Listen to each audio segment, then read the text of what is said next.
Bonjour ou bonsoir, chers amis téléspectateurs. Nous revoilà.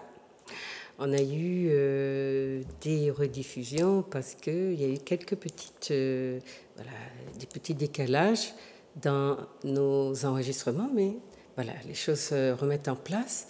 Nous sommes très heureux de vous retrouver à nouveau et puis de reprendre le cours de nos réflexions. Et on essaye, comme on vous l'a dit, de vous proposer des réflexions toujours plus proches de vous, de votre histoire, de votre identité, et qui sont en mesure de vous révéler un peu mieux, un peu plus, toujours plus, qui vous êtes. Donc aujourd'hui, nous avons le très grand plaisir de recevoir M. Dibombari Mbok, qui est à la Martinique pour la deuxième fois et qui est l'invité de M. Klapopo, qui anime une structure qui s'appelle le Sankofa. La Cour Sankofa. D'accord? Donc voilà, je vous salue, je vous souhaite des bons vœux, enfin mes bons vœux ou nos bons vœux dans le paradigme occidental. L'année dans laquelle nous sommes n'est pas celle des autres civilisations, donc il faut que vous le sachiez aussi. Pour celle de vos origines, elle correspond parfois à l'année 4000, 5000 ou 6000, ça dépend. Donc ici, nous sommes dans l'année 2018, qui est l'année du paradigme occidental, enfin la nouvelle année du paradigme occidental.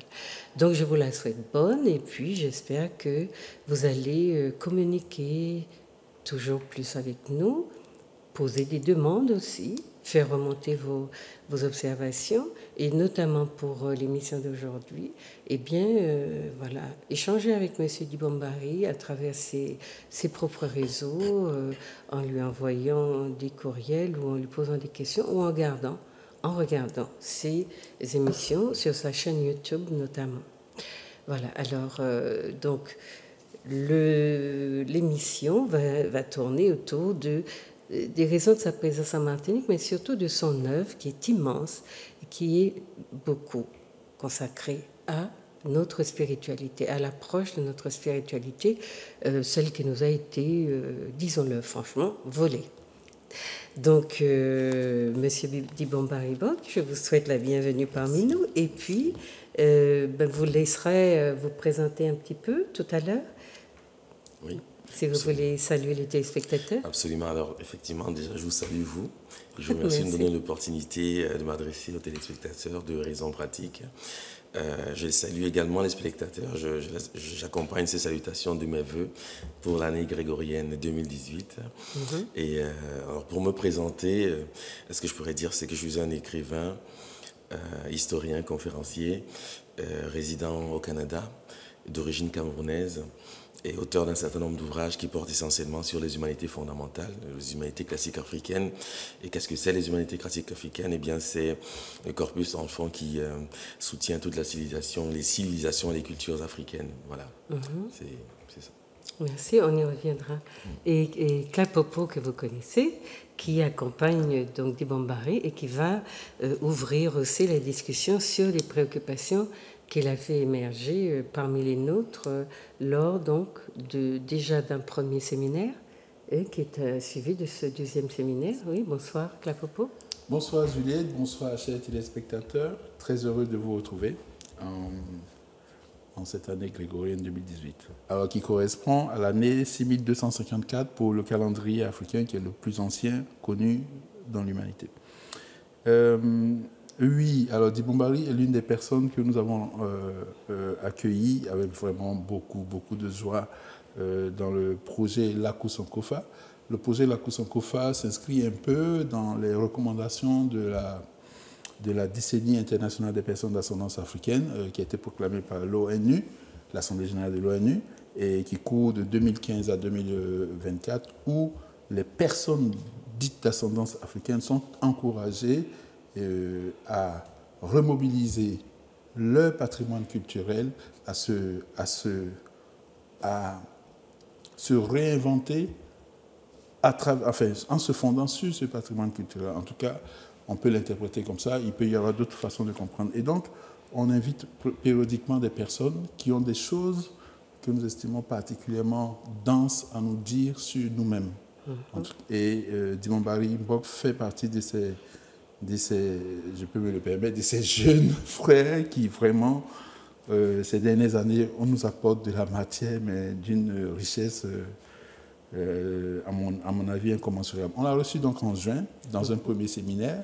Donc, quand une personne nous intéresse, on essaie de faire en sorte de la recevoir suffisamment longtemps pour essayer de comprendre ce qu'elle a à nous dire, et non pas par quelques échanges épistolaires trop rapides. Donc, on l'a reçu lors d'un séminaire qui a bien duré 7 jours, comme cela s'entend, où nous avons, au cours de conférences et ateliers, et pour beaucoup, pris les premiers contacts avec son œuvre. Et évidemment, une fois qu'on y goûte, tous ceux qui étaient présents à ce séminaire ont demandé immédiatement, séance tenante, qu'on en programme un deuxième. Et c'est celui-ci qui nous rassemble aujourd'hui et qui a commencé le dimanche 14 janvier pour se terminer le samedi qui vient, le samedi 20 janvier. Donc le séminaire Kuma, c'est pour comprendre la méthode Kuma qu'a inventée Dibombari Mbok, qui est une méthode qui permet de comprendre différemment le message que portent les documents écrits en hiéroglyphes. Les hiéroglyphes égyptiens étant une écriture la plus ancienne africaine, négro-africaine, ce sont des signes qui ont été gravés pour marquer des paroles dans nos langues. Et ce que propose Kuma, c'est mobiliser les dites langues pour comprendre ce que recouvrent ces signes, enfin, ce que disent ces signes. Et évidemment, ça nous amène vers des horizons, mais particulièrement stimulants pour la connaissance de soi, pour la pensée. Voilà pourquoi on a réinvité Dibombari Mbok et qu'on n'est pas loin de le réinviter aussi souvent que ce sera possible. D'accord. Eh bien, chers téléspectateurs, restez connectés parce que les séminaires sont ouverts à tout le monde et vous aurez l'occasion aussi, si vous voulez, d'approfondir certains aspects de ce qui se dira aujourd'hui, de le faire. Alors, ce que je voulais vous demander, Monsieur Bock, c'est que nous avons deux publics, deux niveaux de public. Nous avons ceux qui sont très éloignés de l'idée de leurs racines, de leur civilisation ancestrale et qui n'y comprennent rien. C'est-à-dire qu'on les a socialisés dans une culture et ils considèrent que ils en font partie, que c'est leur patrimoine et que interroger cette culture-là, cette appartenance, même si j'ai l'habitude de dire que c'est une identité de papier, ils ont le sentiment de s'accomplir à travers cette identité qui est un peu, donc, vous voyez, une identité qui découle d'une situation qui elle-même était problématique, c'est-à-dire l'esclavage et la colonisation.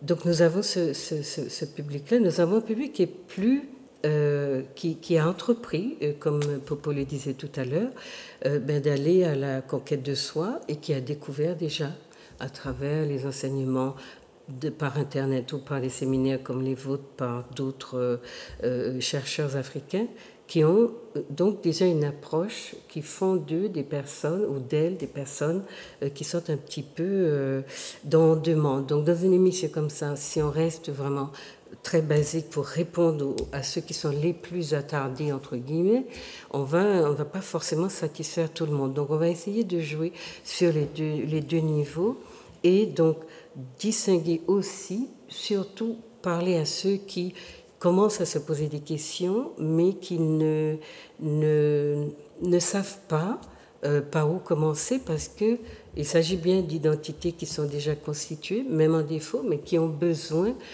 pour se détricoter ou se remettre en question, d'abord de rester ancré dans quelque chose pour pouvoir s'orienter vers autre chose. Donc c'est comment... alors qu'est-ce que c'est que l'Afrique pour ces personnes? Comment est-ce qu'elles peuvent réinvestir cette dimension africaine qu'on leur a effacée de la mémoire? Et comment nous, dans le rôle de pédagogue qui est le nôtre, sans culpabiliser ou criminaliser, allons nous y prendre pour intéresser ces personnes-là à cette dimension d'elles-mêmes. Donc voilà un petit peu, si vous voulez, comment je vois l'émission d'aujourd'hui.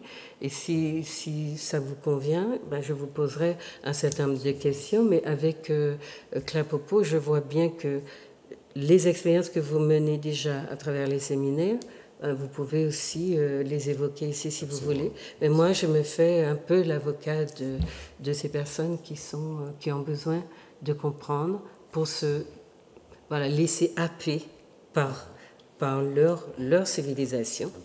D'accord? Donc, je tiens à vous signaler que l'œuvre de M. Dibomba Ribok est tellement importante qu'il vous faudra des années pour la lire, parce qu'elle est très dense. Chaque livre fait quelque chose comme ça. Ici, vous ne voyez que l'un d'eux, qui s'appelle Le Dieu noir, et je vous assure qu'il faut beaucoup de temps. Mais chaque information compte, chaque ligne a son importance. Donc, j'ai fait une liste de tout ce qu'il a écrit. Je vais vous la lire rapidement, parce qu'il faut que vous compreniez aussi l'orientation de ses recherches. Donc, pourquoi Dieu est-il noir? Osiris, le Christ qui vient du sud. Ngok, l'Ituba, le rocher percé. La passion d'Osiris, le Christ avant Jésus. Les filles de Sitifaani. Congolo, 100 pierres et 9 ventres. KMT, les voies du retour. Kambok, le sens du nom, qui nous intéresse beaucoup. Oussiré, le Dieu entre nos mains. Bantu, la philosophie égyptienne du Christ, le Dieu noir. Prends ton héritage, donc ce que vous avez amené aujourd'hui, et les hiéroglyphes égyptiens. Voilà. Je ne sais pas si la liste est complète. Absolument pas, mais elle est déjà bien fournie. Voilà, la liste n'est pas complète. Donc, quand je vous dis qu'il vous faudrait beaucoup de temps pour le lire, vous avez remarqué une orientation qui est très basée sur l'interrogation de divinités, ou de ceux qu'on appelait des divinités, qui sont passées dans la chrétienté et qui sont en fait, d'après ce que j'ai compris du Dieu noir, qui sont des divinités africaines, qui nous viennent de l'Égypte antique. Absolument, absolument. Alors, je commencerai mon propos déjà par une remarque que vous venez de faire concernant donc les peuples africains d'une manière générale, ou les peuples afro-descendants qui auraient donc comme ça, qui connaissent en fait plusieurs niveaux, si on peut dire, de compréhension du monde et de la situation qui est la nôtre. Alors, je veux quand même dire que chaque peuple, à un moment de son histoire, tous les peuples, à un moment de leur histoire, se sont retrouvés sous tutelle. Il se trouve que l'histoire récente donne au monde noir d'avoir été sous tutelle déjà depuis quelques siècles. Et il est question pour nous, à travers le travail que nous faisons, de rappeler que le projet civilisationnel qui fut celui du peuple noir est manifeste à travers l'œuvre de la civilisation égyptienne, qui est la civilisation la plus brillante que le monde ait connue. Donc il peut nous servir de référence. Et c'est un peu à cela que faisait référence le professeur Cheikh Anta Diop lorsqu'il suggérait de s'orienter vers la vallée du Nil pour sortir les sciences humaines africaines de l'état de flottement dans lequel elles se trouvent présentement. Donc, je tiens aussi à rassurer ceux qui perçoivent encore de manière tout à fait flou ou pas très clair ce que nous allons dire ce soir. C'est généralement normal, puisque être sous tutelle signifie être aliéné, puisqu'on vous déplace de votre centre de gravité. Et cela demande toujours un effort de rencontrer ce centre de gravité. Et parfois, on peut avoir des appréhensions ou à entendre des discours qui paraissent iconoclastes, nous sommes installés dans une situation où on estime que les choses ont souvent été comme ça et qu'elles doivent se perpétuer de cette manière. Mais généralement, un peuple sous tutelle, c'est un peuple aliéné, et il est question pour nous, en fait, précisément, de décrire premièrement en quoi consiste cette aliénation, et aussi quelles sont les voies de sortie qui favorisent le retour à soi et la reconquête, en fait, de son humanité et voilà, de sa culture, en quelque sorte. Donc je tenais à commencer par là, pour ensuite parler naturellement des divinités. Mais vous avez entendu, chers téléspectateurs, un peuple sous tutelle. C'est peut-être pas un vocabulaire qui vous est familier, mais c'est une description de la réalité qui est sociologique et qui dit ce qu'elle dit. Donc ça vous demande aussi par rapport à la lecture que vous avez de votre place dans la civilisation actuelle, de vous interroger sur cette place-là. Voilà. Alors, concernant la question des divinités, effectivement, le premier fait attesté sur lequel on peut fonder notre raisonnement est bien le fait que l'humanité est née en Afrique. Cette humanité qui est née en Afrique, naturellement, a eu à développer des moyens de survie, une culture, etc., qui mènent plus certainement, plus tardivement, à l'observation de ce qu'on appelle la sédentarisation. La sédentarisation est mère de la civilisation. Et la sédentarisation ne se conçoit qu'à la condition de pratiquer l'agriculture, puisque c'est elle qui garantit à un peuple de vivre au même endroit et d'avoir un moyen de subsistance acquis par des moyens techniques maîtrisés. Alors, ayant dit ceci, il faut savoir que ces simples mots que je viens de prononcer, en fait, justifient de tout ce que nous appelons aujourd'hui civilisation. Pourquoi? Parce que le sédentaire, c'est celui qui observe le même ciel. Donc, il saisit la course des astres dans le ciel. Donc, il va créer le calendrier. Il va créer les fêtes dans le calendrier. Okay? Le nomade, identifié historiquement par les peuples eurasiatiques, donc les peuples venus d'Asie, ne connaissent pas le ciel, les astres. Donc, ils ne peuvent pas... puisqu'ils sont en perpétuel déplacement, absolument, ils ne peuvent pas observer le même ciel pour connaître les astres. Donc, ça situe déjà l'univers favorable à l'institution d'une religion, parce que la religion est rythmée par les fêtes et la tradition. Ça, c'est le premier point. Le peuple sédentaire est aussi celui qui doit arpenter le terrain pour diviser l'espace de culture. Donc, il va créer la géométrie, donc les mathématiques. C'est aussi simple que cela. Il est obligé d'élaborer des lois pour permettre la vie en société, le mariage, etc., des questions d'exogamie, d'endogamie qui se posent. Et c'est comme ça que va naître précisément la loi. Les lois, donc la législation en quelque sorte. Donc c'est autant de faits en fait qui soutiennent aujourd'hui ce que nous appelons la civilisation, et tout ça pour dire que la civilisation est nécessairement et fondamentalement africaine d'abord, puisque l'homme africain est le premier qui se soit sédentarisé. Okay? À la suite d'un processus certainement qui a dû durer quelques milliers d'années, mais c'est un fait historique établi. Et c'est le premier à avoir pratiqué l'agriculture, et c'est pour ce motif que les premières divinités africaines sont précisément des divinités, disons ça, entre guillemets, consacrées à l'agriculture. Voilà, notamment Isis et Osiris, pour ne citer que cet exemple, qui deviendront par la suite les personnages reconnus sous les représentations du Jésus-Christ que présente le christianisme aujourd'hui, et de Marie éventuellement, pour ne parler que du christianisme, car ici, je sais qu'il y a certainement plus de chrétiens que de musulmans. C'est pour ça qu'on pourrait insister sur ces aspects. Mais l'islam connaît aussi les mêmes emprunts à la culture et à la tradition africaine pour avoir nourri un nombre considérable d'années ces peuples eurasiatiques, en fait, qui ne connaissaient rien d'autre que le fait d'aller ça et là était généralement un facteur d'instabilité pour les populations sédentarisées. Voilà. C'est ce que je peux dire en forme d'introduction, en fait. D'accord. Donc, chers amis, vous avez là un petit peu un tableau brossé qui argumente le fait que vous entendez de plus en plus souvent que la civilisation vient d'Afrique. Comme on vous a présenté l'Afrique comme étant un vase vide, ou alors comme étant un espace occupé par de grands inutiles, vous serez très étonné d'apprendre quelle est à l'origine de la civilisation. Mais beaucoup d'entre nous ont déconstruit cette image, mais il y a encore des gens, quand on leur dit ça, qui nous disent « Mais alors, comment expliquer l'état actuel de l'Afrique ?» Et c'est une des questions qu'on posera à M. Dibombari pour satisfaire votre curiosité, parce qu'il y a de la logique dans ce que vous vous posez comme question, étant donné que vos médias se sont amusés depuis le début à diaboliser et présenter l'Afrique effectivement comme un espace de non-droit, de non-culture, et même à utiliser les violences qui ont été exercées contre les Africains comme des signes ou comme des comment vous dire ça, des pratiques qui leur apportaient la civilisation. Vous voyez? Donc c'est intéressant de se poser les bonnes questions, mais de bien écouter pour comprendre la logique de ce qui vous est exposé ici, c'est-à-dire qu'est-ce que signifie aujourd'hui dire que la civilisation vient d'Afrique.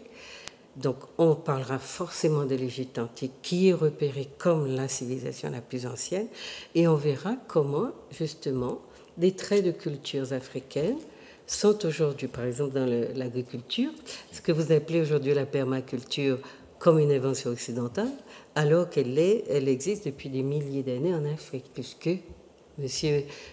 Bock vient de vous expliquer que la sédentarité, qui est justement le trait de culture qui est accompagné par la nécessité de nourrir son peuple sur place, et qui est donc l'agriculture, s'est développée dans les années... Alors moi, dans mon ouvrage, j'avais trouvé une date qui était moins 9000 ans, et probablement que c'est encore plus vieux.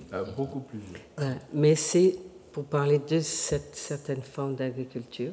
C'est la date que des chercheurs dans Histoire générale de l'Afrique ont avancé. Hein? Oui, oui, c'est effectivement... Alors, je voulais ajouter un élément. Hein, c'est dans les différents paramètres fondamentaux de la sédentarisation, il y a aussi le culte des morts. Le fait qu'on soit sur place nous permet d'enterrer nos morts à des endroits identifiables et aussi de leur rendre un culte. Oui. Puisque, évidemment, l'homme ne se conçoit pas autrement en Afrique que dans l'ancestralité, c'est-à-dire comme étant le maillon d'une lignée qui est la plus lointaine possible. Et évidemment, le point absolu de cette lignée, c'est Ilolombo, c'est Mawena. En fait, le plus lointain, c'est l'énergie primordiale, c'est ce que d'autres appellent rapidement Dieu. Donc, toute lignée, c'est-à-dire tout être humain, a une lignée qui l'amène directement jusqu'au point absolu qui est précisément ce que nous entendons trivialement par Dieu. Ça, c'est le premier point, en fait, le paramètre que je voulais ajouter, le culte des morts. Évidemment, l'Afrique est particulièrement connue pour l'ancienneté et la primeur de ce qu'on appelle rapidement le culte des morts. Il y a aussi une information, c'est que dans les recherches archéologiques les plus récentes, on découvert une ville africaine de 200 000 ans, une cité africaine qui a 200 000 ans. Évidemment, l'existence de cette cité suppose nécessairement la sédentarisation bien longtemps avant. Voilà. Et effectivement, moi je suis particulièrement sensible à cette distinction que Juliette fait entre ceux qui sont en proaction, en proactivité, qui ont fait quelque part vers la connaissance de soi, et ceux qui sont encore un peu distants de cette préoccupation de connaissance de soi. Mais sans être résistants pas résistants, mais ils sont encore... n'ont pas encore fait le pas. Ils sont encore... Bon. Et voici pourquoi... Même quand ça peut paraître trivial pour les uns, il est toujours important de l'indiquer aux autres qu'on ne peut pas avoir inauguré la vie humaine, l'avoir pratiquée pendant 300 000 ans et attendre que des gens qui sont arrivés depuis 8 ou 10 000 ans vous enseignent quoi que ce soit.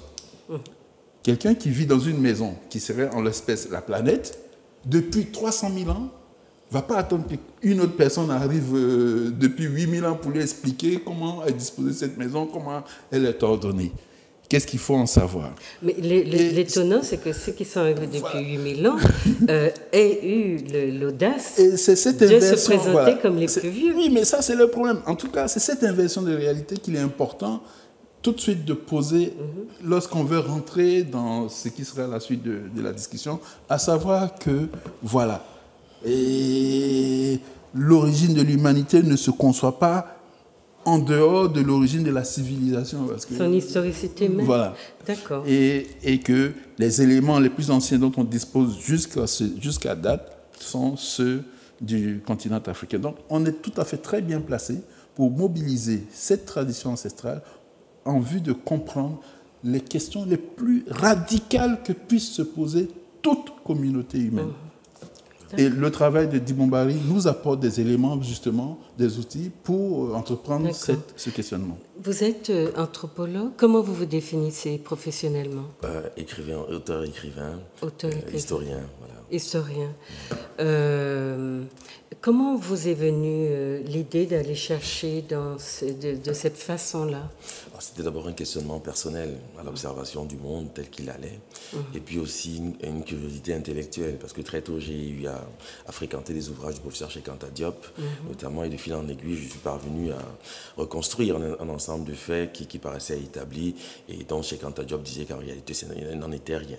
Voilà. Donc, sur cette base, j'ai décidé en fait de m'inscrire dans sa suite pour perpétuer non seulement son œuvre, mais faciliter l'avènement de cette ère qu'il appelait de ses voeux, c'est-à-dire l'avènement d'un homme africain nouveau, le réveil de ce génie qui sommeille en nous. Donc, c'est principalement les motifs qui soutiennent ma démarche de recherche. Et naturellement, je me suis intéressé très tôt à l'Égypte pharaonique parce que c'est la civilisation, non seulement la plus brillante, mais aussi la plus ancienne sur laquelle on puisse se baser pour reconstruire encore plus de sciences dignes de ce nom pour le XXIe siècle, qui va être ceux des générations qui viennent. Et dont on dispose d'une grande masse d'archives. Voilà. C'est ça aussi, c'est que voilà, quand on peut fonder son propos et le documenter lorsque on s'intéresse aux archives égyptiennes, parce qu'elles sont très, très, très abondantes. D'accord. Voilà. Et la lecture des hiéroglyphes, donc vous avez cet ouvrage-là, qui est très important aussi, je vous ai dit, chers téléspectateurs, les hiéroglyphes égyptiens illustrés, la méthode illustrée. Et vous avez donc développé une méthode qui permet de... Alors, c'est la méthode Kouma. La méthode Kouma. Kouma, c'est un mot qui existe dans la quasi-totalité des langues africaines pour exprimer la parole, par exemple en Bambara ou en Bamanan. Pour dire la parole, on dit Kouma. Et c'est aussi le sens d'un mot qui signifie rythme, vibration, etc. dans les langues africaines. Et j'ai sollicité ce vocabulaire parce que c'est un vocabulaire qui se rattache à une divinité très importante dans le panthéon égyptien. Alors, je tiens quand même à rappeler que j'utilise ces mots parce que c'est les mots que le public connaît, puisque c'est une divinité qu'on appelle Thoth, en fait, qui va devenir l'Hermès de la culture grecque. Et c'est la divinité qui est consacrée précisément à la parole et qui passe pour avoir inventé les hiéroglyphes. Mais c'est un mot qui désigne l'ibis. Kouma, en Bambara, c'est le nom de l'ibis, et l'ibis, c'est l'oiseau consacré à Thoth. Donc voilà pour l'explication du mot, en quelque sorte. Mais Thoth, vous avez fait une équivalence avec Osiris, qui serait Dieu, non? Pas directement. Je pourrais en parler, mais ça paraît très très lointain pour le public. D'accord. J'ai vu que vous êtes issu de la tradition Bassa, ça veut dire quoi?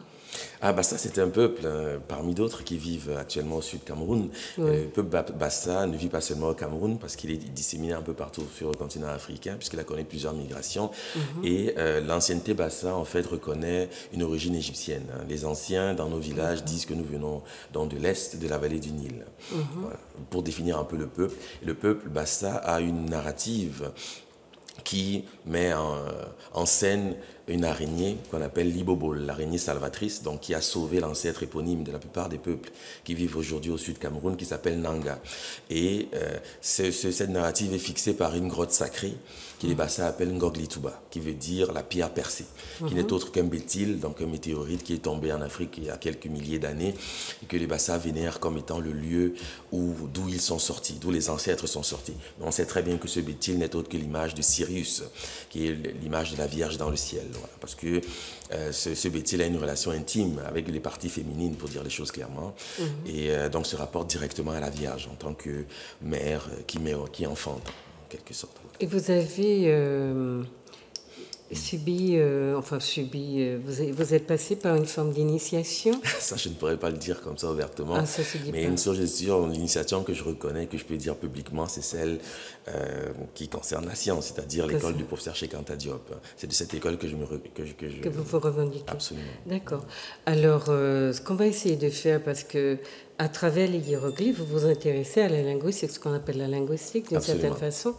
Et on a tendance à dire qu'en Afrique, il y a tellement de langues que jamais on ne pourra atteindre à une forme d'unité.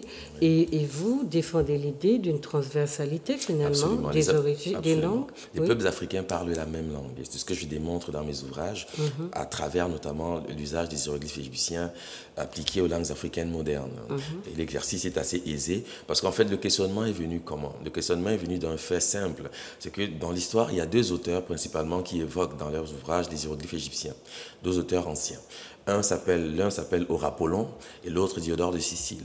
Diodore de Sicile, dans sa bibliothèque historique, mentionne un fait important. Il dit que les hiéroglyphes ne résultent pas d'une lecture syllabique en quelque sorte et ne résultent pas d'une association de lettres, de caractères alphabétiques, mais sollicitent la métaphore et que c'est l'usage de la mémoire qui permet d'enregistrer l'intelligence des hiéroglyphes.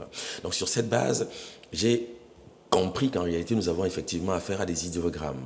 Et les idéogrammes sont des objets dessinés qui représentent des idées ou des concepts. Alors, pour solliciter l'idée, on doit nécessairement faire appel au nom, au mot, au nom que porte l'objet dessiné. Alors, pour nos téléspectateurs qui ne savent pas ce que sont les idéogrammes, est-ce qu'il y a une page où on les voit plus? Mais, à chaque page. Voilà. Non, c'est pour qu'il y en ait plus. Je ne sais pas si... ça, c'est l'ensemble des signes que les gens... Voilà, comme ça, on ne les voit pas. Mais ce sont des signes... écoutez, représentez-vous l'écriture chinoise. Ce sont des idéogrammes. Voilà. Donc, c'est sur cette base, en fait, que j'ai entrepris cette démarche de reconquête, en fait, de notre univers linguistique, déjà, à travers les langues africaines. Et je montre qu'en fait, le découpage actuel linguistique de l'Afrique est essentiellement ethnocolonial. C'est-à-dire qu'on fait un découpage grossier entre les langues dites bantoues et les langues dites soudanaises. Mais dans l'exercice du langage, on se rend compte qu'en fait, on trouve un nombre considérable de mots dans les deux systèmes et qui renvoient généralement à la même pensée symbolique. Ça montre que, naturellement, le peuple africain était uni dès les origines, puisque ça procède d'un homme et d'une femme à la base, puisque l'homme est né en Afrique, et que c'est par les migrations, en fait, que cette langue a pu muter par des faits de linguistique connus. Et dans mes ouvrages, précisément, je montre également les différentes phases, les différentes mutations admises en linguistique pour observer la même origine d'un mot. Et voilà, c'est ce que on est frappé aussi souvent de rencontrer des Africains qui parlent un tas de langues. Et ils voyaient, surtout ceux qui ont voyagé d'une région à l'autre et qui ont beaucoup de facilité à apprendre les langues des uns et des autres. Parce que l'effort n'est plus réellement à faire une fois qu'on a compris le mécanisme des langues, d'une langue ou de deux langues. L'effort n'est plus à faire. Il s'agit simplement de prêter l'oreille et de s'accoutumer en fait des nouvelles formes. Et ce que je tenais à dire aussi, c'est que l'idée que vous avez mentionnée tout à l'heure, c'est-à-dire que les Africains parlent plusieurs langues et ne sont incapables de se comprendre, en fait, c'est une manière de favoriser aussi la francophonie en Afrique, il faut bien le dire. Parce qu'on suppose que les Africains, puisqu'ils ont plusieurs langues pour s'entendre, doivent parler français. Mais c'est une idée saugrenue, parce que l'Afrique a connu des empires, notamment l'empire du Mali, où on sait très bien qu'il y a des Soninké, le Wolof, les Bambara, etc. Ils ne parlent pas dans le dire la même langue, quand au fond c'est la même langue, on le sait, mais l'empire était gouverné, était homogène. Donc les Africains sont capables de s'entendre sur la base de leur langue. Voilà. Mais dans le Dieu noir, vous disiez aussi que le pays, la Nubie, que les Européens, enfin les Grecs ont appelé Nubie, c'est en fait l'ancien nom du Soudan. Soudan. Et vous dites que, en fait, être soudanais, c'était être sénégalais, malien, tchadien, enfin toute l'Afrique de l'Ouest était... donc on suppose que toute cette aire géographique aussi se comprenait, c'est-à-dire qu'au niveau des langues, des cultures, il y avait beaucoup de transversalité et de régularité. Absolument, et on retrouve naturellement ces effets en Égypte pharaonique et même. Du Ghana, d'accord. Voilà. Donc on retrouve cette histoire. Maintenant, puisque la langue est donc c'est un dénominateur commun, même pervertie par les différents colonisateurs. Il y a la question du nom. Oui. La question du nom qui est dans pas dans les représentations, dans les symboliques donc que vous abordez ou que d'autres personnes abordent, qui a une puissance extraordinaire. Absolument. Que nous avons perdue. Est-ce que vous voulez dire à nos téléspectateurs à quoi correspond le nom finalement? Parce qu'aujourd'hui, on prend 2 morceaux de prénoms venus de nulle part, on colle et on fait des prénoms nouveaux et on considère que c'est... Donc ça, c'est l'histoire récente. En fait, le nom, c'est d'abord, tout bêtement, je le dirais simplement, ensuite je pourrais l'expliquer, c'est d'abord l'expression d'une vibration, d'abord, puisque c'est une vibration qui articule des sons et puis qui permet de mettre en scène un certain nombre de choses dans l'univers. Donc un nom est un élément qui rattache l'individu à l'univers d'une manière tout à fait identifiable dans les rituels ésotériques africains. Voilà. Et le nom, c'est un concept aussi. Parce qu'en égyptien, dans le système égyptien, naturellement, le nom a une manière de s'exprimer. Il s'exprime avec un objet qu'on appelle un cartouche. C'est un anneau qui enserre en fait le nom du roi. Pour ce qui concerne le roi, bien entendu, et je préfère me limiter à ces aspects parce que ça permet réellement de comprendre de quoi il s'agit. Alors, qu'est-ce que c'est qu'un cartouche? Le cartouche, c'est une orbe. En fait, le cartouche décrit la course de l'astre du jour.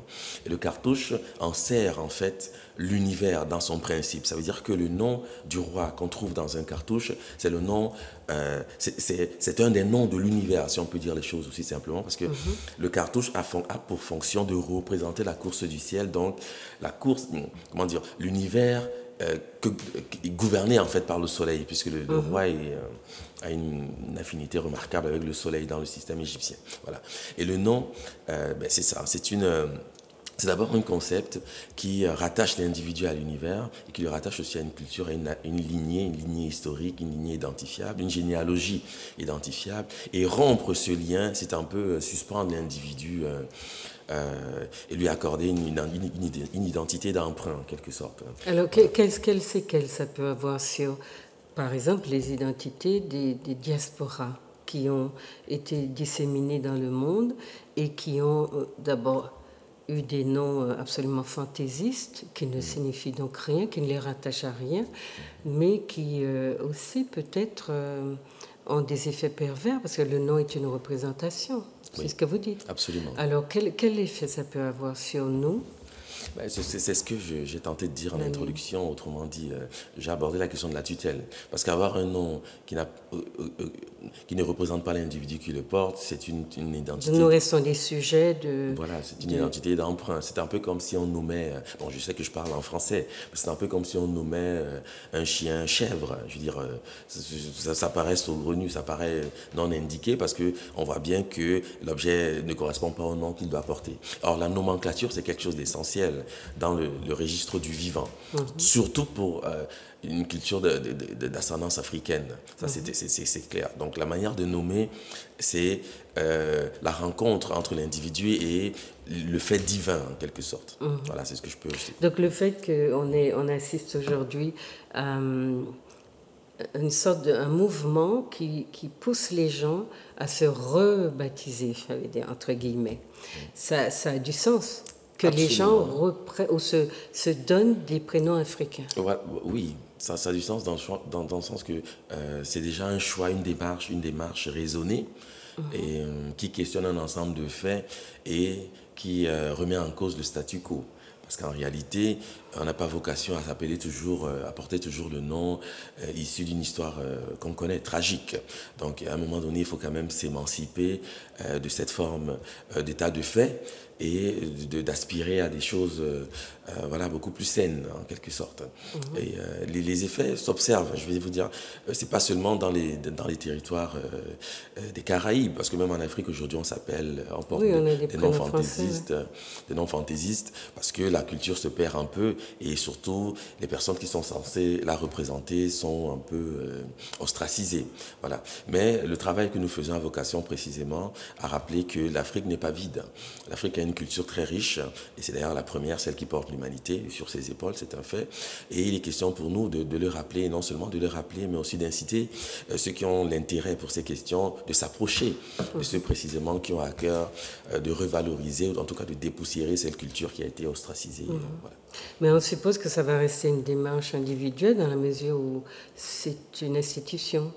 On appartient à une civilisation qui a fait de nous ce qu'elle a fait et qui, pour défaire, j'allais dire, tout ce système d'état civil, etc., c'est compliqué. Donc ça reste forcément une entreprise individuelle. Ça reste une entreprise individuelle tant aussi longtemps que les choses sont telles qu'elles sont. Mais vous savez qu'il n'y a rien d'éternel et que nous sommes encore propriétaires de notre corps, même s'il a été happé par le fait de l'histoire. Nous sommes encore propriétaires de notre esprit aussi. Il y a des pays qui ont reconquis leur liberté et qui ont changé leur système d'état civil. Vous en connaissez? Changer de nom, oui. Changer de nom. Mais ça reste relativement superficiel. Le Zaïre de Mobutu l'a fait. Mais ce que je voulais dire sur ce point précis, il y a différentes traditions. Il y a la tradition française ou occidentale de façon générale, où c'est l'État qui détermine la façon dont on attribue les noms. Donc il faut aller à l'état civil, etc. Dans certaines traditions ancestrales, non, c'est le bonbon. C'est le bonbon, c'est le ganga qui dit quel est le nom de cet enfant-là. Oui, c'est ça. Et ce que dit le ganga a plus de valeur en tant que nom que tout ce que peut dire toute la autorité politique. Alors exogène, le ganga, c'est une hétérodoxe. sorte d'autorité. On va dire le prêtre, c'est l'autorité religieuse. L'autorité spirituelle. Spirituelle, en Afrique. Voilà. Et du coup, par rapport à la situation que nous observons aujourd'hui, c'est-à-dire un état civil tel qu'il est du point de vue des autorités publiques, et puis des initiatives personnelles de gens qui prennent de noms. Une fois qu'on a compris que prendre un nom, c'est solliciter une énergie particulière dont on estime qu'elle est en accord avec soi, ses propres aspirations, cette relation qu'on établit avec ce nom a une efficacité. Donc, ce n'est pas que l'autorité la reconnaisse ou pas, c'est l'efficacité qui doit être recherchée. Pour soi, qu'elle a pour soi. Voilà. Et on peut observer autour de soi des témoignages de gens qui, dès lors qu'ils ont fait cette démarche, qui peut être critiquable du point de vue de l'orthodoxie, etc., il y a beaucoup de choses qui sont un peu fantaisistes. Ce que dit Bombari, c'est que le plus important, c'est d'abord cette rupture de l'état de fait pour aller vers autre chose. Et puis après, on verra comment on organise mieux cet aller vers, cet élan vers.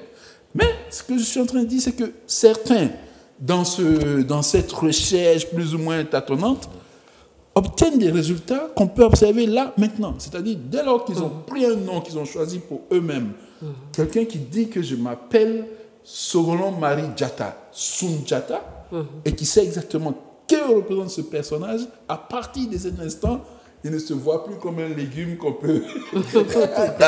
C'est le Sundiata.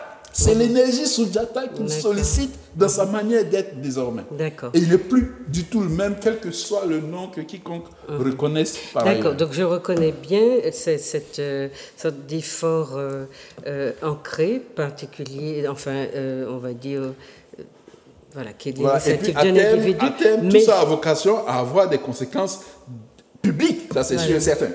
Mais voilà, mais je voulais savoir, donc à partir de ça, le nom du groupe aussi, est-ce qu'il n'a pas une influence sur nous? C'est-à-dire, comment nous appeler? Parce que dans vos écrits, dans ce que j'ai pu parcourir, j'ai vu, donc, vous avez été influencé par Cheikh Anta, qui parle de civilisation négro-africaine. Absolument. Nous savons que le mot nègre est très...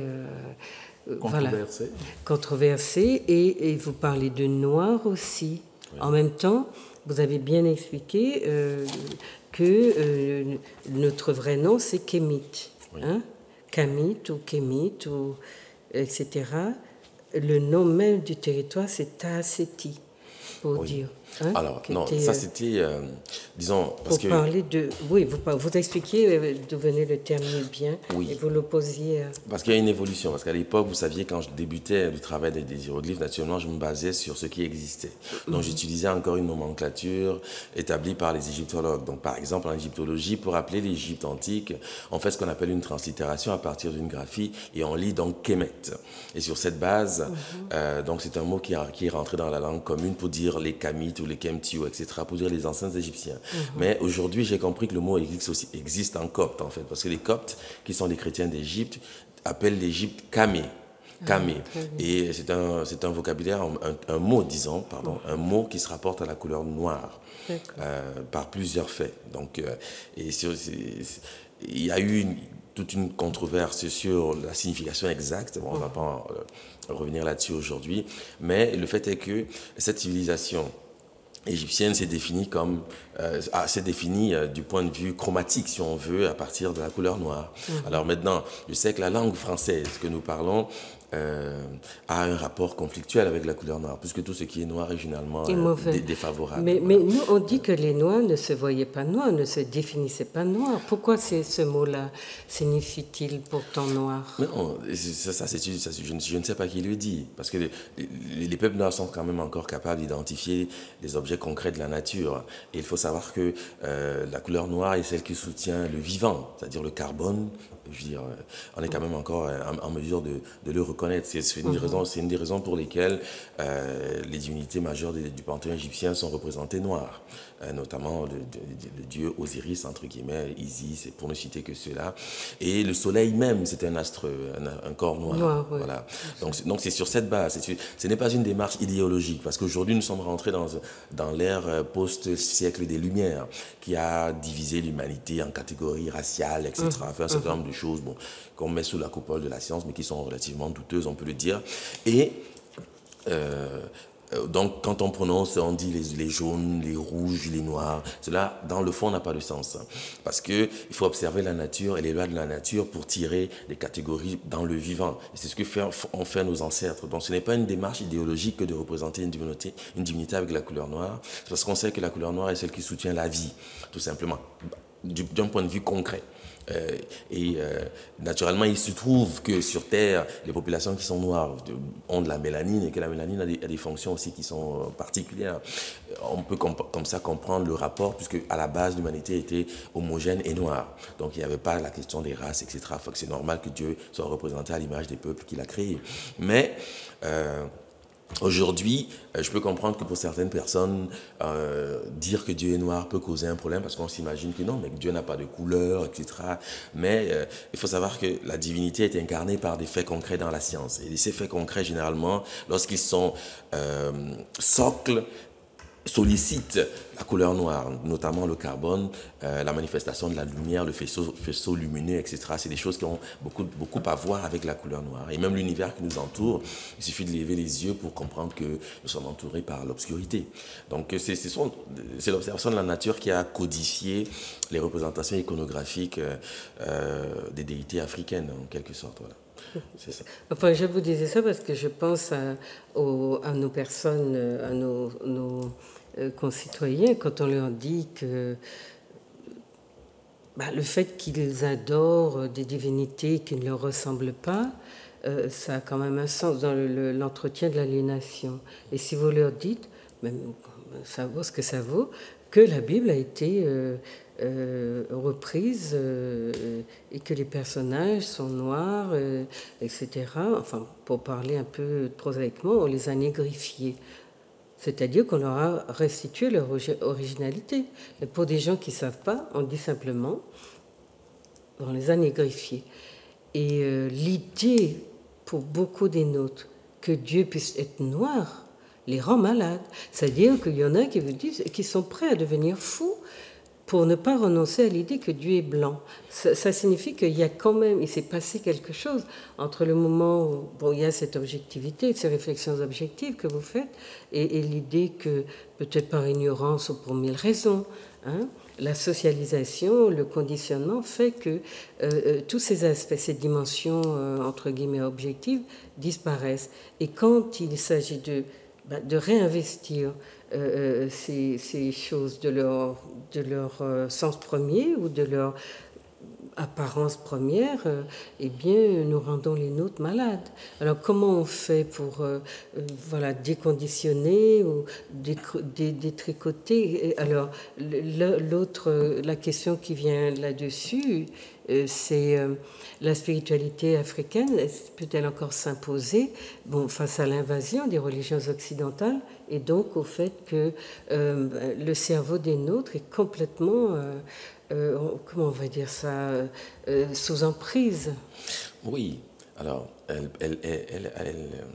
non seulement elle peut encore s'imposer, mais c'est bien la trajectoire qu'elle va connaître, puisque il faut bien observer le monde aussi et l'histoire du monde. Nous arrivons un peu aussi à la croisée des chemins vis-à-vis d'un certain nombre de choses qui ont été portées par le fait de la guerre et un certain nombre. Voilà. Donc aujourd'hui, nous sommes quand même en mesure d'entreprendre une démarche de reconquête de cette souveraineté de nos lieux, j'allais dire, spirituels et ésotériques. Donc sur cette base, on sait bien que on peut quand même encore faire confiance au bon sens, même si, par les temps qui courent, ce n'est pas la chose de la première. Forcément, je crois il faut qu'on se batte encore. Oui. Voilà, mais en tous les cas, pour parler de moi, je suis optimiste, dans ce sens que je rencontre du monde, des personnes qui ont connu un parcours difficile du point de vue spirituel et qui aujourd'hui se retrouvent quand même. Donc ça veut dire que c'est encore possible. Il y en a même qui ont passé 20, 30 ans dans des églises très très orthodoxes dans le sens de la pratique, mais qui aujourd'hui en sortent. Donc c'est la preuve que c'est encore possible. C'est sûr que ça laisse des séquelles.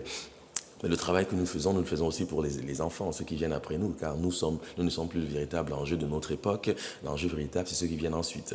Donc, si on comprend ça, on peut dire que pour nous, c'est peut-être un peu tard. Un peu tard, ou en tous les cas, on aura quand même des éléments qui permettent de nous faire de comprendre comment le monde fonctionne, qu'est-ce que c'est que la spiritualité. Mais pour nos enfants, bien, il ne faudrait pas les conduire dans les mêmes canaux pour leur éviter d'avoir à faire le chemin qui a été le nôtre.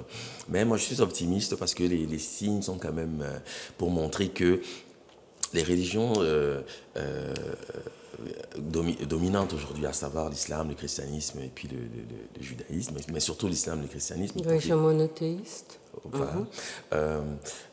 Procèdent quand même, il faut le dire, de la tradition ancestrale africaine. Elles ont été dénaturées par bien des aspects, mais il reste que l'Afrique peut quand même vous demander des comptes avec autorité. Parce que sur la base de ces religions, on a commis des atrocités et on a mutilé le peuple noir voilà, au courant de l'histoire, avec des prétentions naturellement que nous connaissons, c'est-à-dire ils n'ont pas d'âme, etc., pour simplement s'accaparer de leur force de travail et de leur territoire.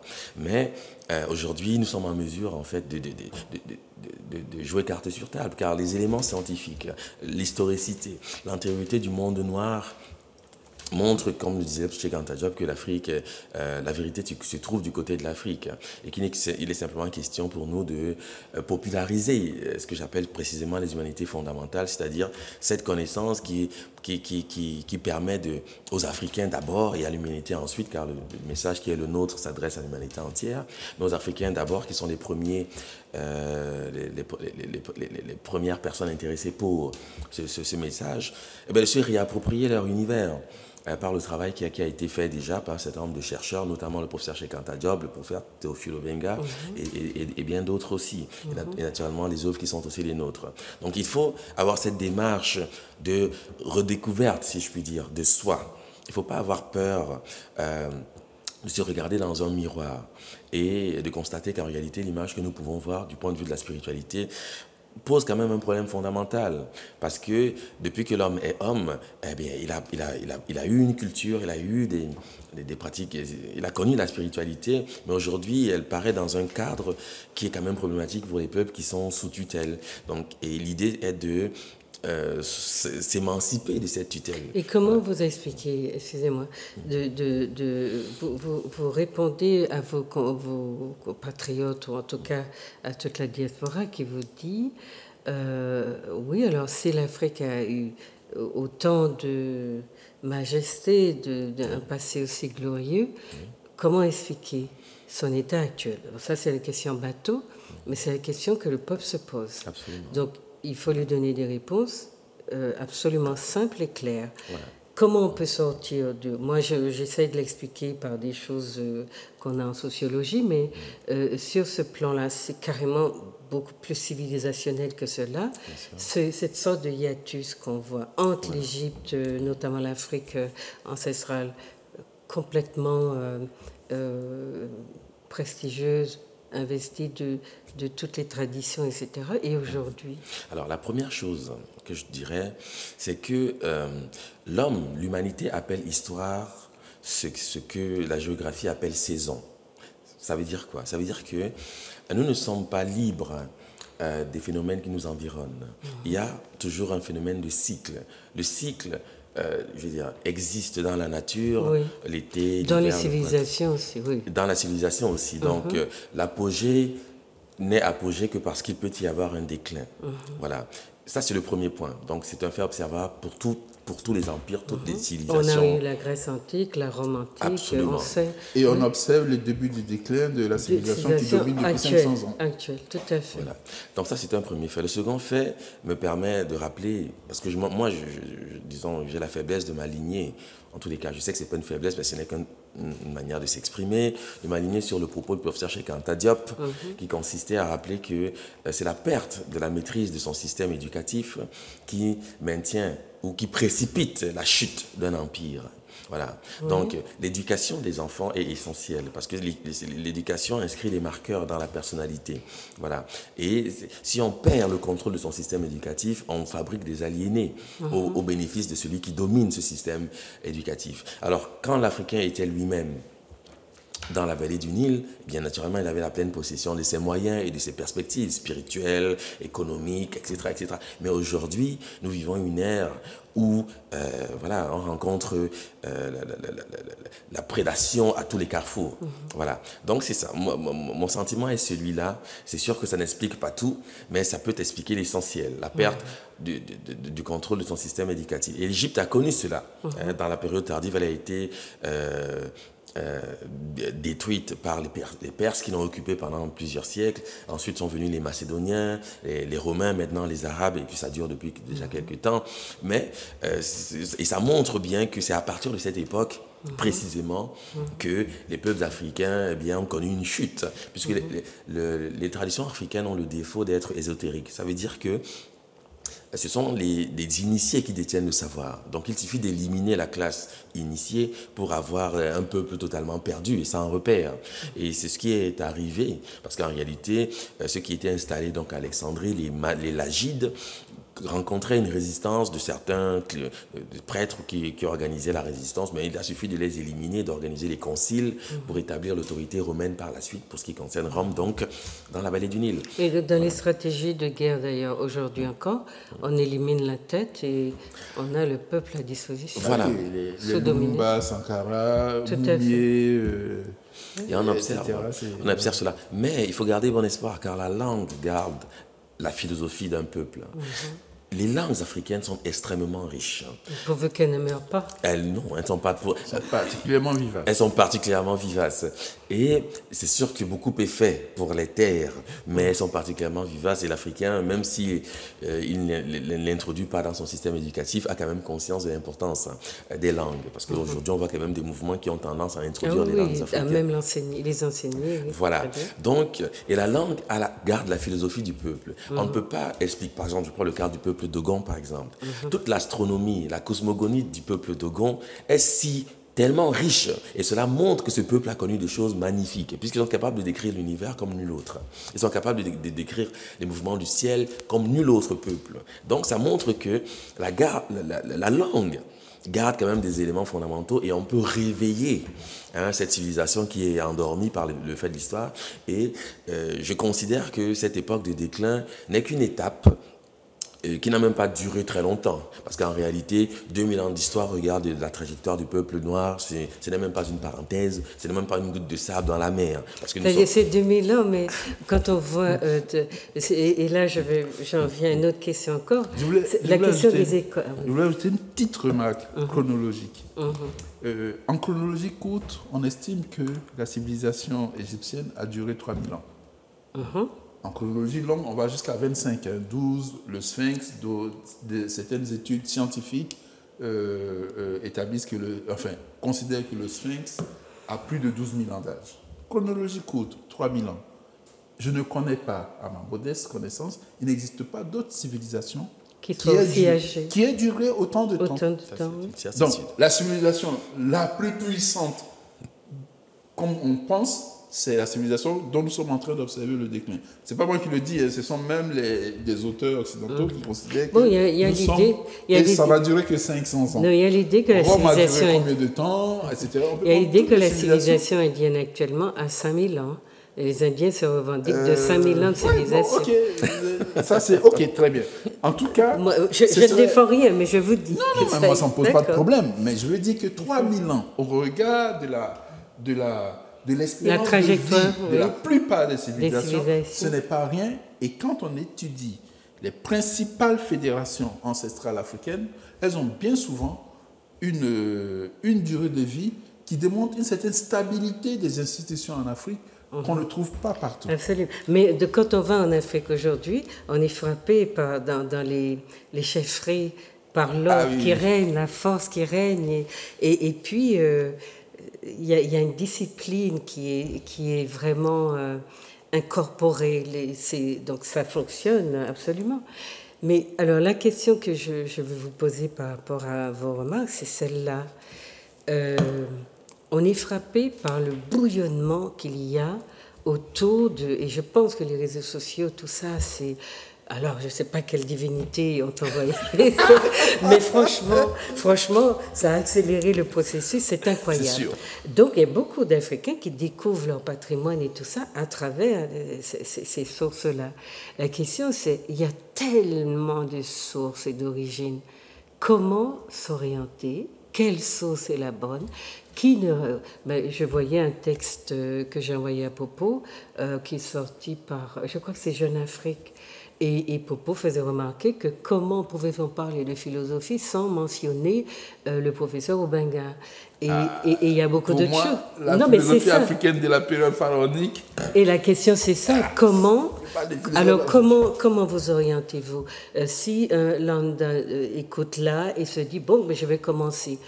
Et il va piocher à toutes les confréries ou dans toutes les confréries. Et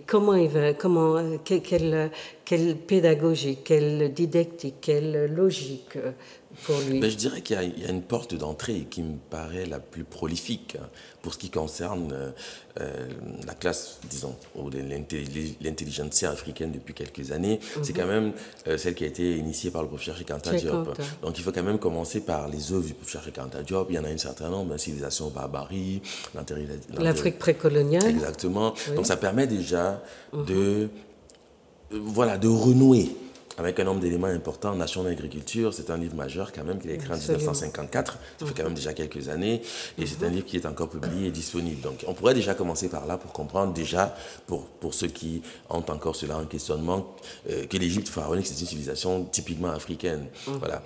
Et ensuite, naturellement, le professeur Théophile Obenga, qui a fait un certain nombre qui a vulgarisé aussi Absolument. Son travail. Donc déjà commencer par ces voies-là permettrait, puisqu'ils ont des références et qu'ils permettraient de densifier sa connaissance de ces questions et de fil en aiguille, naturellement, de s'orienter vers ses propres choix, ses propres affinités en termes de recherche, parce que naturellement, chacun a toujours un intérêt particulier pour une question particulière.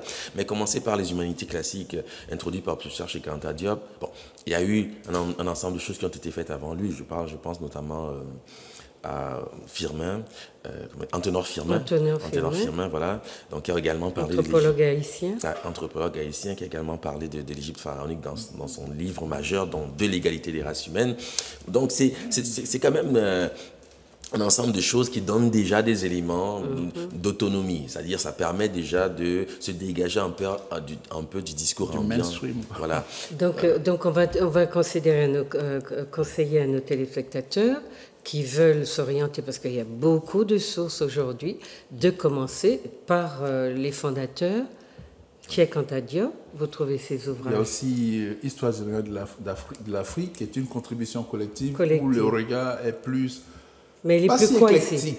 Et il est plus croisé quand même. Il y a beaucoup d'Européens qui interviennent là-dedans. Oui, mais enfin, voilà, c'est un regard Plus large. La base plus est diversifié pour celui qui redouterait de s'en remettre qu'à Diop, puisqu'il est présenté par cet illustrateur comme un gourou. Oui. Bon. Donc il y a Tchèque-Anta Diop, Sinon, il y a un le ouvrage professeur, collectif, Histoire de l'Afrique. D'accord, le professeur Théophile Obenga, Obenga, bien Théophile sûr. Obenga, et l'histoire générale de l'Afrique en 8 volumes. Vous le trouvez sur Internet, gratuitement. Donc, prenez, téléchargez et lisez. En plus, c'est passionnant. Chaque tome fait entre 800 et 900 pages. Donc, vous avez beaucoup de matière. Pour tous les gens qui vous ont dit que l'Afrique n'avait pas d'histoire, eh bien, vous allez d'ailleurs revenir à beaucoup plus de modestie, si vous n'en aviez pas. J'espère que ça n'est pas le cas, parce que vous allez découvrir des monuments d'histoire, tout simplement. Donc, voilà des petites progressions dans l'approche pour nos téléspectateurs. Maintenant, on parlait donc des sources, des écoles. Vous ne dites pas que vous faites partie d'une école, mais vous avez un site, à contrario, c'était quoi? Oui, alors c'est une plateforme didactique en fait que j'ai développée pour la popularisation précisément des humanités classiques africaines, donc des humanités fondamentales. Et donc je donne régulièrement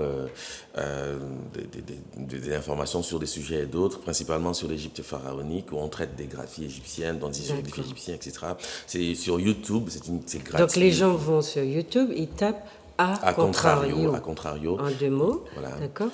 Et vous parlez donc de manière très globale de religion africaine, ça a un sens? Oui, bon, disons pour la langue française, probablement, parce que nous parlons du français. Donc, mais c'est sûr que c'est relativement réducteur. Mais comme généralement j'ai à cœur de parler pour être compris, je peux utiliser ces catégories de langage pour me faire comprendre. C'est sûr que c'est un peu plus complexe. Mais il faut savoir que la tradition africaine profonde est unifiée autour d'un ensemble de faits identifiables, hein, c'est-à-dire les rituels qu'on peut faire sont souvent les mêmes et observables partout. Alors, c'est pour cette raison qu'on peut parler de religion africaine, même si le terme, je peux le comprendre, peut poser quelques difficultés. Mais voilà, c'est ça. D'accord. Je voulais insister sur le matériau linguistique que mobilise Dibomba Mbok. Alors, l'égyptologie occidentale, oui. dans l'étude de la langue égyptienne, exclut purement et simplement les autres langues africaines. Dans la linguistique historique générale, ces autres langues africaines tiennent une place relativement dérisoire. C'est-à-dire que les catégories principales, les théories de linguistique générale ne tiennent pas compte des phénomènes linguistiques africains. Ou alors comme accessoirement. de tout. Le problème qui se pose au point de vue épistémologique, c'est que si les langues africaines sont parlées depuis 300 000 ans, alors tout autre phénomène de langue partout dans le monde prend son patron, son modèle de ces langues. Mais il me semble que le professeur Agege dit a une thèse comme ça, non? Qui dit que toutes les langues découlent d'une seule langue. Il ne fait pas de la linguistique historique. Mais d'une seule langue. Hein? Oui, donc il n'est pas le seul. Oui. Il y a beaucoup de gens qui le disent. Ils n'en tirent pas les conséquences sur lesquelles je voudrais revenir pour ce qui concerne le travail de Dibombari. C'est que, du coup, la compréhension des langues africaines, des phénomènes linguistiques africains, éclaire davantage tous les autres phénomènes linguistiques, même en dehors de l'Afrique. Et évidemment, l'occultation, en tout cas, l'expulsion de ces phénomènes linguistiques africains du champ des recherches linguistiques de façon générale limite ce champ, la richesse, la fécondité de ce champ. En ramenant massivement le matériau linguistique africain dans la compréhension des médionétiers, des hiéroglyphes, Dibomba Mbok fait quelque chose que même ces dévanciers, les Diop, n'ont pas fait. Donc vous parlez essentiellement... Évidemment, ce sont les Diop qui rendent ça possible. Parce que c'est eux qui établissent de façon indiscutable, Diop et Obenga établissent, et on peut ajouter aujourd'hui Jean-Claude Mboli, ils établissent de façon indiscutable la parenté linguistique, le fait que l'égyptien ancien soit une langue africaine. Et comme ils l'établissent, on est plus confortable pour mobiliser les autres langues africaines comme l'égyptien ancien pour comprendre l'égyptien ancien. C'est ce que Dibomba Mbok apporte. La mobilisation des langues africaines dans la compréhension de la langue des graphies égyptiennes, c'est quelque chose d'importantissime. Et comme c'est un travail immense, il a surtout ciblé les catégories sapientales qui déroulent toute notre tradition civilisationnelle. Donc, Osiris, Isis, Thoth. Thoth, c'est comme on dit, le dieu de la connaissance, de la science, de la parole. Et donc, lui, il commence par là. C'est quoi? Ça veut dire quoi dans cette langue? Thoth, ça veut dire quoi? Et quand je mobilise les langues africaines pour comprendre ce que veut dire Thoth, je découvre des choses et c'est là où il ouvre un univers extraordinaire. Mais en même temps, pourquoi il y a quelque chose autour, une forme de contestation de votre méthode Kuma? Naturellement, puisque elle est toute nouvelle et elle a vocation à revisiter l'égyptologie dans son ensemble. Parce que hier, par exemple, j'étais en Guadeloupe, comme vous le savez, j'ai donné une conférence en Guadeloupe et la conclusion a été de dire qu'effectivement, ce que j'apporte a vocation à revisiter entièrement la science qu'on appelle aujourd'hui l'égyptologie, parce qu'elle met l'Afrique au cœur de cette problématique. Et c'était bien de cela qu'il s'agit, car l'Afrique a donné naissance à cette civilisation. Donc, il faut considérer les langues africaines comme étant des éléments majeurs pour éclairer la pensée symbolique du sujet égyptien. Et si on veut éclairer sa pensée symbolique, et en le faisant d'ailleurs, ça nous permettra de comprendre les manifestations de sa culture. Donc les pyramides, par exemple, le sphinx, par exemple, les temples, la disposition des temples, la momie, qu'est-ce que c'est qu'une momie, pourquoi, bref, un ensemble de faits qui nous paraissent essentiels pour donner de la vigueur à la tradition africaine contemporaine, mais surtout éclairer le passé africain, naturellement, qui ne tient pas la place, sa juste place dans le cursus académique des peuples africains et des peuples afro-descendants. Non, mais c'est aussi découvrir à quel point ces catégories, les Djéouti, les Isis, les Osiris, persistent aujourd'hui dans nos langues. C'est ça qui est génial. C'est-à-dire que c'est ce qu'on disait tout à l'heure. Mais comment cette civilisation prodigieuse a collapsé, etc. Oui, mais elle est encore là en sommeil dans ce que nous disons, nous faisons, sauf que nous avons perdu les clés pour le savoir. Oui. Et la méthode Kuma est l'une des clés, je ne sais pas s'il y en a d'autres, j'espère qu'il y en a beaucoup d'autres, qui ouvre quelques portes et qui nous montre que c'est pas fini, c'est là. C'est là. Et que Isis, c'est dans Sogolon Kondé. Et quand je dis Sogolon Kondé, si je vais au Mali, c'est-à-dire un immense pays africain 2 fois plus grand que la France, à n'importe qui, si je parle de Sogolon Kondé, il sait de qui je parle. Absolument. Et si je lui dis qu'il y a 6000 ans, d'autres l'ont appelé comme ça, il dit, ah bon? Ah ben oui, c'est la même chose. Donc ça persiste aujourd'hui. Du coup, même le discours qui consiste à dire, oui, mais vous l'avez fait il y a longtemps, maintenant là, vous n'êtes rien, est un peu réducteur. Les choses sont là, sauf que nous avons perdu la capacité à les identifier telles qu'elles ont changé, elles ont évolué, ce qui est normal. C'est quelqu'un qui m'a connu petit, qui ne sait pas me reconnaître aujourd'hui, c'est normal, j'ai pris en temps 120 kilos.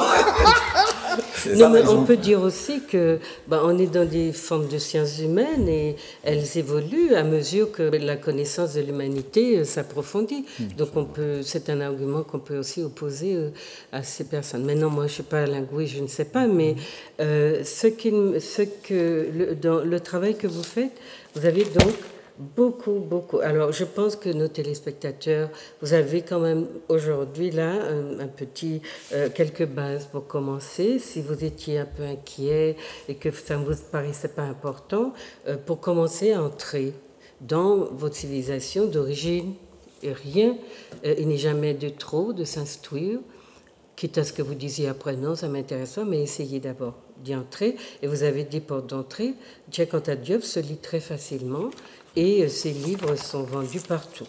Donc, commencez, Théophile Obenga aussi. Il y a des niveaux de littérature, enfin de traitement des textes qui sont un peu différents, mais en gros, voilà, on entre facilement dans leurs textes. Maintenant, la question de vous avez, on distingue aujourd'hui dans notre langage courant la question de la religion et la question de la spiritualité. Et Popo notamment travaille beaucoup sur cette question de la spiritualité, presque, j'allais dire, contre, entre guillemets, l'idée de religion qui a servi justement à l'asservissement. Et plus précisément de religion dite révélée par je ne sais pas qui. Voilà. Alors, donc nous avons nos gens qui sont habités par un Dieu. Voilà, le livre d'Ibombaré s'appelle Le Dieu noir. D'accord? Et les nôtres sont habités par le Dieu blanc. Il faut bien faire le parallèle. Et donc, cette question que vous avez beaucoup travaillé, puisque je vois quand même vous avez écrit plusieurs ouvrages sur Isis et sur vous interrogez l'idée de Dieu et en dernier même la couleur de Dieu. Il y a une raison à ça. La civilisation africaine est construite sur un socle qui est essentiellement spirituel, ou c'est ça?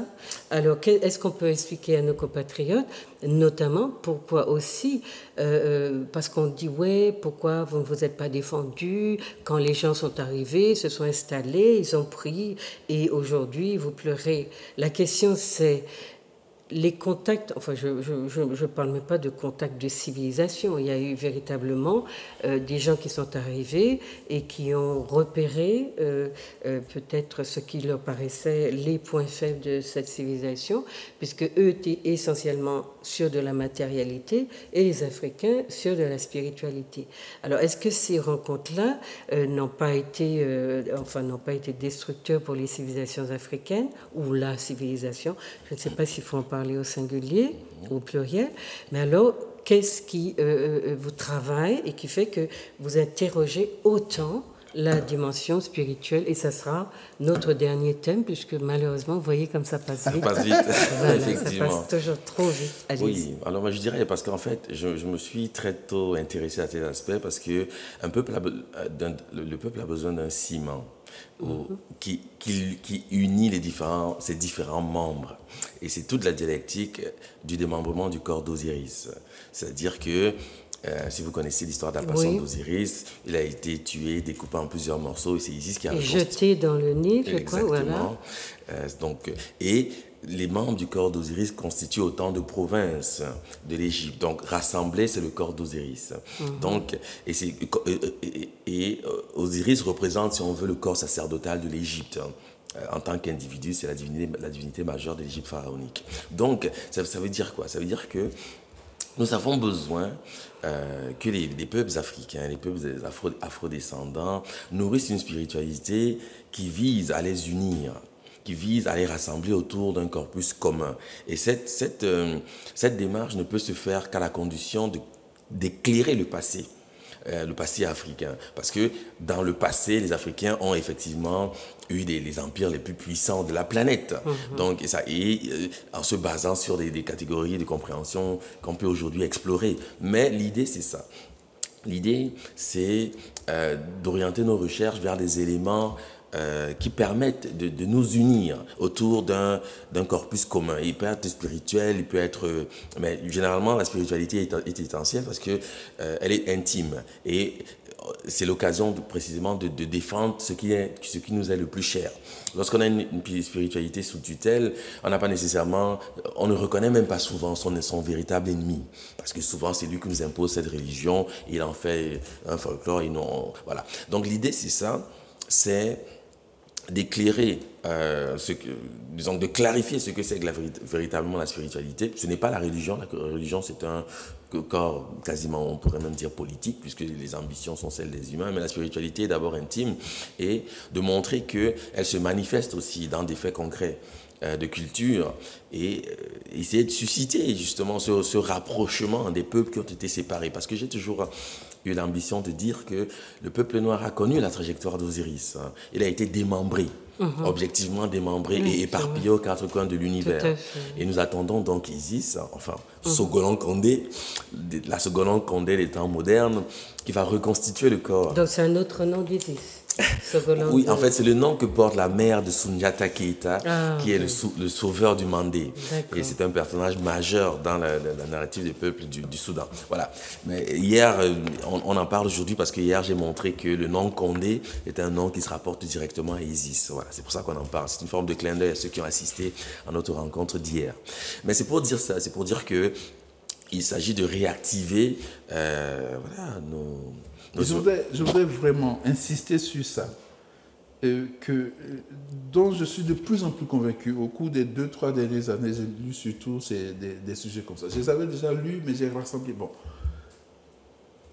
Dans une perspective afrocentrée, il n'y a pas de projet civilisationnel qui ne soit fondé sur un corpus spirituel. Ça n'existe pas.